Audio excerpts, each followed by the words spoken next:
Welcome back to my channel Shruti little champs. ఇన్ని రోజులు ఎట్టిపోయాను అనుకున్నానా? ఏం లేదండి, కొంచెం టైం సరిపోక వీడియోలు అయితే అప్లోడ్ చేయలేదు. ఈ రోజు నుంచి డైలీ వీడియోలు అయితే అప్లోడ్ చేస్తాను. అయితే ఆఫీస్ మీటింగ్ అని హైదరాబాద్లో పెట్టారండి. ఇంకా ఎర్లీ మార్నింగే స్టార్ట్ అయిపోయి ఇంకా మిడిల్లో టిఫిన్ అయితే చేసాము. సో అక్కడ నుంచి మళ్ళీ మేమైతే బయలుదేరిపోయాము. బై 10 o'clock వరకు అయితే మీటింగ్ అయితే అటెండ్ అవ్వాలి.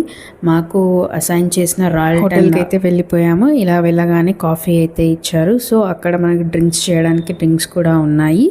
ఇందులో నేను ఏమేమి తిన్నానో మీకు ఎక్స్ప్లోర్ చేస్తున్నాను. సో ఫస్ట్ కాఫీ అయితే ఫినిష్ చేశాను. ఇంకా దాని తర్వాత లంచ్ అయితే ప్రిపేర్ చేశారండి. ఇంకా ఆ రోజు సోమవారం కావడంతో నాకైతే ఫాస్టింగ్ కాబట్టి నేను వెజ్జే తీసుకున్నాను. అక్కడ నాన్ వెజ్ కూడా ప్రొవైడ్ చేశారు. వెజ్లో ఇన్ని టైప్స్ ఆఫ్ ఫుడ్ అయితే ఉంది. కాకపోతే నాకు ఒకటి అర్థం కాదు, పెద్ద పెద్ద హోటల్స్లో ఫుడ్ ఎందుకండి అంత సప్పగా ఉంటుంది. ఇంకా డెజర్ట్తో ఫినిష్ చేసుకొని మీటింగ్ కంప్లీట్ చేసుకొని ఇంకా వెళ్ళిపోయాం. లైక్తో పాటు సబ్స్క్రైబ్ చేసుకోవడం మర్చిపోకండి.